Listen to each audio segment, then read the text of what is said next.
Ibig sabihin, nag-grow ka or baka siya yung nag-grow. Lahat naman ng tao nag-grow, pero depende kung saan banda ka nag-grow.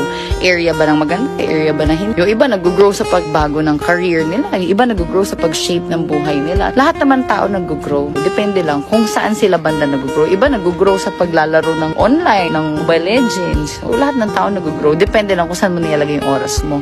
Yung iba nag-grow sa pagiging magaling na nag-work. Iba nag-grow sa pagiging magaling na nag-handle ng negosyo. So, depende kung saan mo ilalagay. Yun ang iyong titignan. So, definitely, ikaw nag-grow ka. Siya nag-grow siya. Yung friend mo na di na kayo nag-a-align. Nag-grow siya, nag-grow ka din. Iisipin mo na lang, saan kaya ba't di na kayo align? But still value your friendship. So, iisipin mo na lang, may growth siya, may growth ka. Kung hindi kayo sabay ng wave kung saan ka man nag-grow at wave kung saan siya nag-grow, definitely magkakahiwalay kayo sa life. Yun yung mangyayari. Kaya, good thing, kasi as you go out of that kind of alignment, you'll be aligned to other people who's really